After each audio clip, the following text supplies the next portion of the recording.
Assalamualaikum warahmatullahi wabarakatuh. Kami daripada Kumpulan 5 akan membentangkan mengenai bajet bagi sektor keselamatan dan pertahanan di Malaysia. Belanjawan 2021 telah dibentangkan oleh Menteri Kewangan iaitu Tengku Datuk Seri Zafrul Tengku Abdul Aziz pada 6 November lalu. Sebanyak 322.54 bilion telah diperuntukkan bagi belanjawan 2021.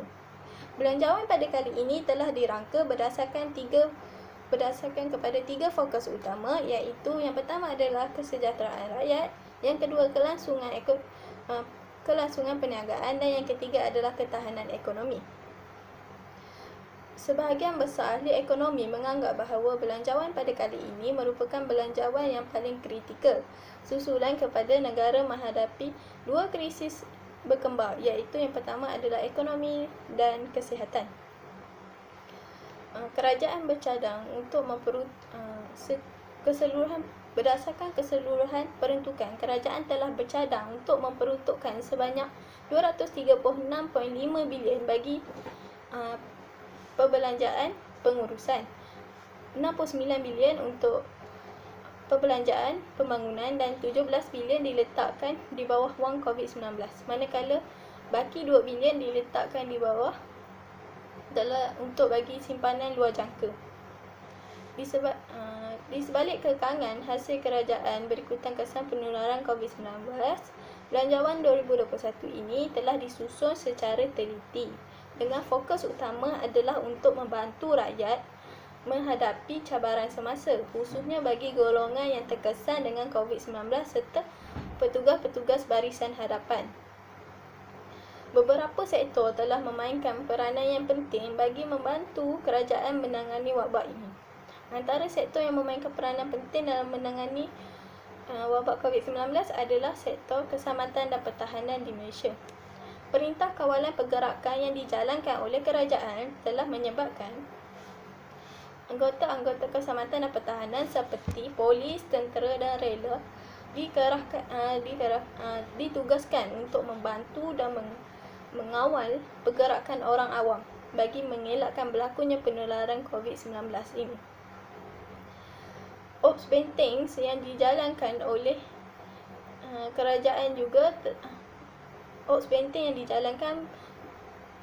telah dijalankan bagi mengelakkan berlakunya penularan wabak COVID-19 dalam kalangan parti dan mengelakkan daripada berlakunya pencerobohan warga asing ke dalam negara dan akan menyebabkan krisis ini bertambah buruk. Susulan itu, kerajaan telah menaikkan peruntukan bagi sektor keselamatan dan pertahanan bagi menghargai jasa-jasa mereka yang terlibat dalam membantu kerajaan untuk menangani wabak ini. Assalamualaikum, nama saya Afifah Syuhada binti Ilyas, nombor matrik 273060. Saya akan meneruskan pembentangan dengan menyatakan mengenai perbandingan antara bajet 2019, 2020 dan 2021 bagi sektor keselamatan dan pertahanan di Malaysia. Pada tahun 2021, kerajaan membelanjakan sebanyak 2.4% dalam sektor keselamatan dan ia merupakan perbelanjaan tertinggi berbanding pada tahun 2019 iaitu 2.3% dan 2020 sebanyak 2.2% sahaja. Perbandingan ini dapat kita lihat dengan lebih jelas lagi melalui rajah yang ditunjukkan di dalam slide yang tertera. Pada tahun 2019, kerajaan telah memperuntukkan sebanyak 15.6 bilion ringgit kepada Kementerian Dalam Negeri bagi memastikan keselamatan negara terpelihara dan peruntukan ini kian meningkat dari tahun 2020 ke 2021. Ia menunjukkan kerajaan amat prihatin terhadap keselamatan negara kita. Selain itu, peruntukan yang diberikan kepada Kementerian Pertahanan bagi mempertahankan kedaulatan negara juga kian meningkat dari tahun 2019 ke 2021 iaitu dari 13.9 bilion ringgit kepada 16 bilion ringgit. Bagi aktiviti keselamatan, kerajaan memperuntukkan 20 juta ringgit untuk persatuan penduduk yang berdaftar dengan Jabatan Pendaftaran Pertubuhan Malaysia untuk menjalankan pelbagai aktiviti dan salah satunya adalah aktiviti keselamatan pada tahun 2019. Manakala kerajaan memperuntukkan 15 juta ringgit untuk inisiatif bandar selamat dan bekerjasama dengan pihak berkuasa tempatan untuk menyediakan lampu jalan, kawasan parkir motosikal dengan ciri keselamatan dan pagar anti panjat serta program keselamatan lain pada tahun 2020. Dan pada tahun 2021 pula, kerajaan telah melaksanakan Ops Benteng bagi memastikan kawasan sepadan negara sentiasa dikawal dan tidak dibolosi. Bagi kesiapsiagaan aset-aset utama Angkatan Tentera Malaysia, kerajaan hanya memperuntukkan ia pada tahun 2020 dan 2021. Peruntukan penyelenggaraan itu meningkat dari RM2 bilion kepada RM2.3 bilion. Bagi bantuan khas keuangan, ia meningkat sebanyak RM100 pada tahun 2021 berbanding tahun 2019 dan 2020 iaitu dari RM500 kepada RM600. Seterusnya, kerajaan memperuntukkan RM27 juta kepada Cyber Security Malaysia untuk meningkatkan kawalan keselamatan cyber negara pada tahun 2021. Manakala pada tahun 2019 dan 2020, kerajaan tidak memberi peruntukan yang khusus untuk keselamatan cyber negara. Bagi bantuan penyelenggaraan, kerajaan memperuntukkan RM400 juta untuk penyelenggaraan dan membaik pulih kuartus kerajaan, terutamanya kuartus pihak polis dan tentera pada tahun 2019. Manakala kerajaan memperuntukkan RM150 juta untuk menyelenggara rumah keluarga angkatan tentera dan RM250 juta untuk menyelenggara kuartus polis Diraja Malaysia pada tahun 2020. Seterusnya, pada tahun 2021 pula, kerajaan meluluskan pembinaan sebanyak hampir 1,000 buah unit baharu dengan kos keseluruhan berjumlah hampir RM500 juta kepada rumah keluarga angkatan tentera. Akhir sekali, bagi aspek bantuan kepada rela, kerajaan memberi kenaikan allowance sebanyak RM2 sejam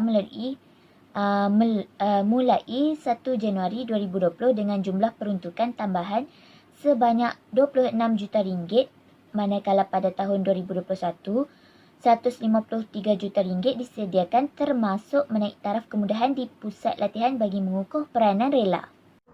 Assalamualaikum, saya Nur Eka binti Abdul Rahman, nombor matrik 272051.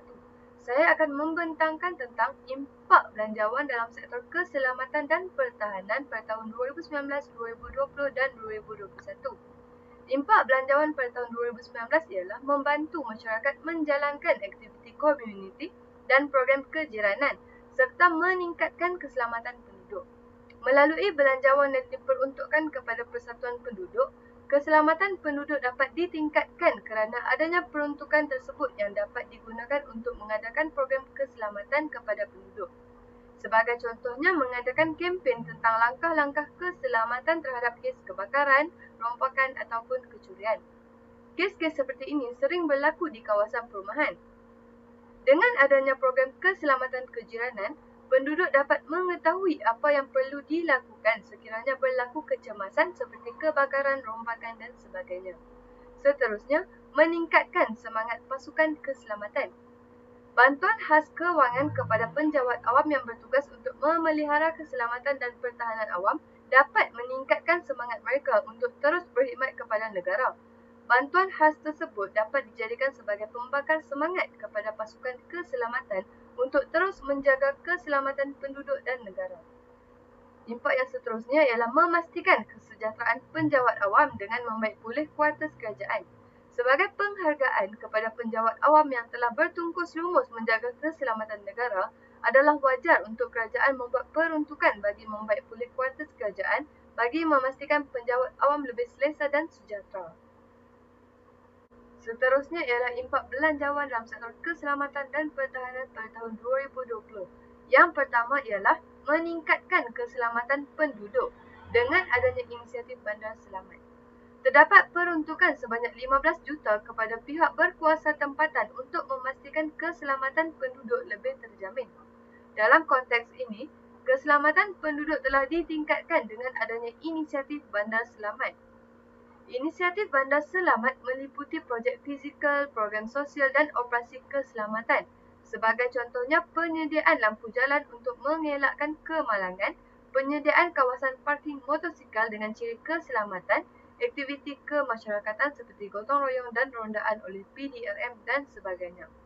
Tegasnya, selain dapat mengatasi masalah kemalangan, jenayah-jenayah seperti kecurian, rompakan dan sebagainya juga dapat dikurangkan.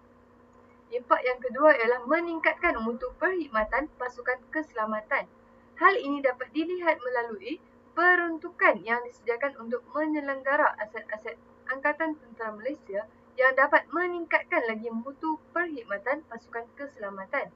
Hal ini sekaligus dapat meningkatkan kualiti pertahanan negara dengan adanya peningkatan belanjawan dalam sektor keselamatan dan pertahanan negara.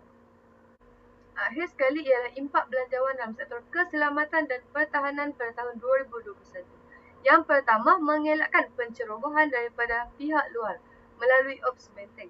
Dengan adanya aktiviti keselamatan seperti Ops Benteng, keselamatan penduduk dan negara dapat ditingkatkan kerana sempadan negara sentiasa dikawal oleh pasukan keselamatan bagi mengelakkan pencerobohan.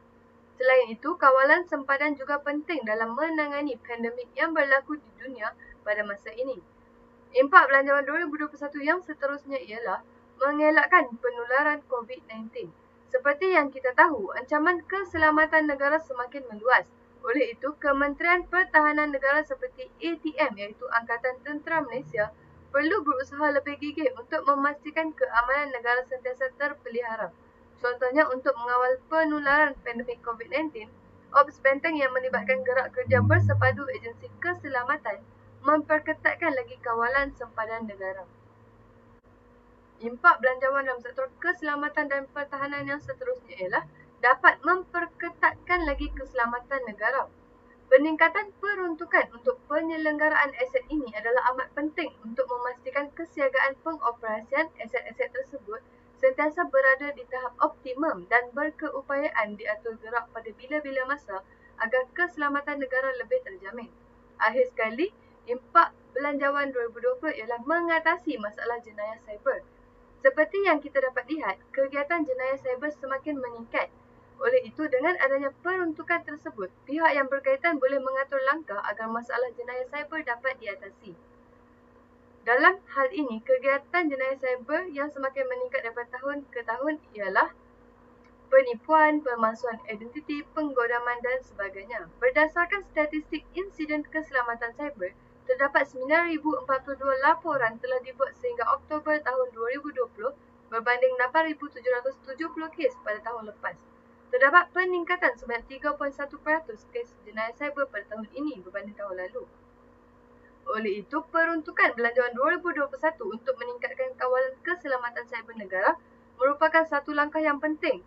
Hal ini dikatakan demikian kerana dengan adanya peruntukan tersebut, pihak yang berkaitan boleh mengatur langkah agar masalah jenayah cyber dapat diatasi.